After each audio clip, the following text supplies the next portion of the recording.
You ruined this family. The moment those words left my daughter-in-law's mouth, the entire dining room went silent. Even the children stopped moving. I remember standing there beside the Thanksgiving table, still holding the bowl of mashed potatoes I had spent an hour making from scratch. My hands trembled so badly that butter dripped onto the floor. Everyone stared at me like I had become a stranger in my own home. And the worst part? My son said nothing. Not a single word. I'm Diane. I'm 62 years old, widowed for nearly a decade, and for most of my life, my family was everything to me. After my husband passed away from a heart condition, I raised our son, Michael, alone.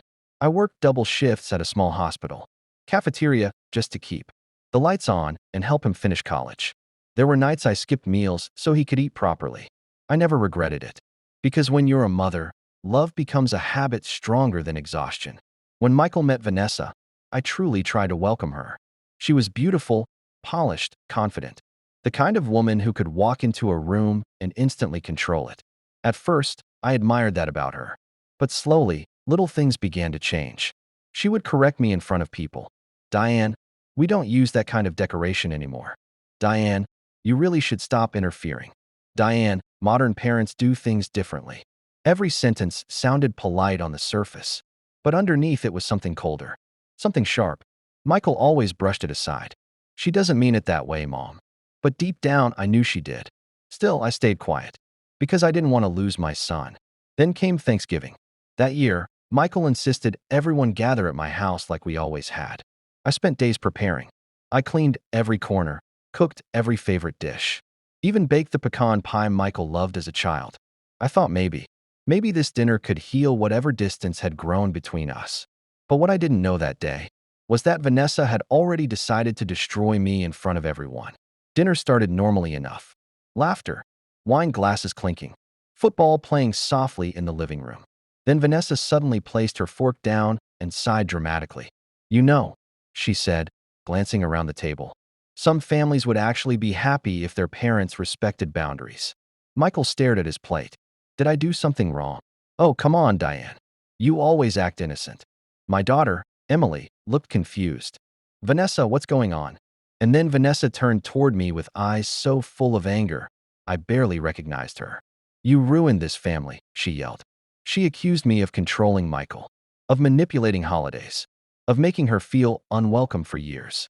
Every insecurity, every frustration she carried exploded onto the table like shattered glass. And while she spoke, but what none of them knew was that Vanessa had been hiding a secret. After Vanessa stormed out of the dining room, everyone sat frozen. My granddaughter started crying softly. Emily whispered, Mom, are you okay? But I wasn't okay. I felt humiliated, broken. For years, I had swallowed every insult to keep peace in the family. I stayed quiet when Vanessa criticized my cooking, quiet when she rolled her eyes at my stories, quiet when she slowly pushed me further away from my own son. And somehow, I had become the villain. That night, after everyone left, Michael stayed behind. I thought maybe he would finally defend me. Instead, he rubbed his forehead and said, Mom, maybe you should apologize. I stared at him in disbelief. Apologize for what? For making Vanessa feel judged all the time. Something inside me shattered. I looked at the boy I raised, the boy I protected my whole life. And suddenly I couldn't recognize him anymore. She screamed at me in my own house. I whispered. Michael sighed impatiently. You always make yourself the victim. Victim. That word echoed in my mind long after he left. I barely slept that night. But around 2 in the morning, everything changed. My phone buzzed. It was a message from Vanessa's younger sister, Claire. Mrs. Diane, I think you deserve to know the truth.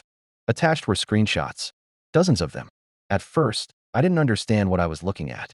Then my stomach dropped. Vanessa had been having an affair. Not only that, she had been secretly convincing Michael to sell my house, so they could move across the country with another man waiting for her there.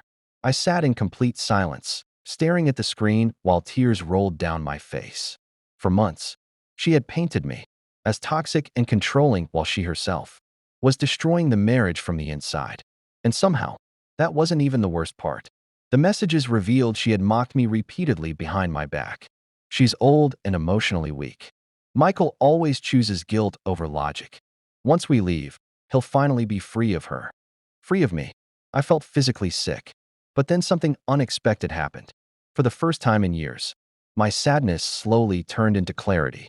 I realized I had spent too much of my life begging people to treat me with basic kindness. No more. The next morning, I called Claire. She was crying. I couldn't stay quiet anymore, she admitted. Vanessa's gone too far. I thanked her. Then I made a decision. I wasn't going to scream. I wasn't going to beg. And I certainly wasn't going to let Vanessa destroy me publicly while hiding her own betrayal. If she wanted the truth exposed, then truth was exactly what she would get. A week later, Michael called asking if we could have a family reconciliation dinner. Vanessa apparently wanted everyone to move on. I agreed immediately. But what they didn't know was that I had already printed every screenshot, every lie, every betrayal. And by the end of that dinner, the woman who tried to ruin my name would finally face herself. The reconciliation dinner was held at Michael and Vanessa's house. Ironically, Vanessa greeted everyone with the warmest smile I had seen from her in years. "Let's just put the negativity behind us," she said sweetly. Negativity, as if she hadn't humiliated me in front of my entire family. I stayed calm, quiet, patient. Dinner continued awkwardly until Michael finally cleared his throat. "Mom," he said carefully. "Vanessa has something she wants to say." Vanessa reached for his hand dramatically. "I think we all said things we regret." I almost laughed, but instead, I slowly opened my purse and placed a thick envelope on the table. Vanessa's smile disappeared instantly. "What's that?" Michael asked. I looked directly at her. "The truth." The room became painfully silent. Michael opened the envelope first. I watched his face lose color with every page he turned. Confusion, shock, then devastation. Vanessa immediately stood up. "This is ridiculous." "Sit down," Michael said quietly. I had never heard that tone from him before. His hands shook as he read the messages aloud. The affair, the lies, the plan to leave him after selling my house. Every ugly word she said about me echoed through the dining room she once controlled. Vanessa started crying, but they weren't tears of guilt. They were tears because she had been exposed. Finally, Michael looked at her and whispered, "How long?" She said nothing. That silence answered everything. The next few weeks felt surreal. Vanessa moved out. The divorce began quietly. And for the first time in years, my son started visiting me alone again. One evening, he sat across from me at my kitchen table, the same table where everything fell apart, and broke down crying. "I failed you, Mom." Hearing those words hurt, but they also healed something inside me. Because all I ever wanted was acknowledgement. Not revenge, not humiliation, just truth. I reached for his hand. "We both made mistakes," I told him softly. "But pain doesn't have to destroy a family forever." Months later, life became peaceful again. Not perfect, but peaceful. I started gardening more, reading again, laughing without feeling judged. And one quiet morning, while watering roses in my backyard, I realized something important. Sometimes the people who accuse you the loudest are hiding the darkest truths themselves. And sometimes silence feels easier than confrontation, until silence starts destroying your dignity. I spent years trying to keep peace by shrinking myself. Never again. Because protecting your heart is not cruelty. Speaking the truth is not hatred. And losing people who only value you when you stay quiet is not really a loss at all.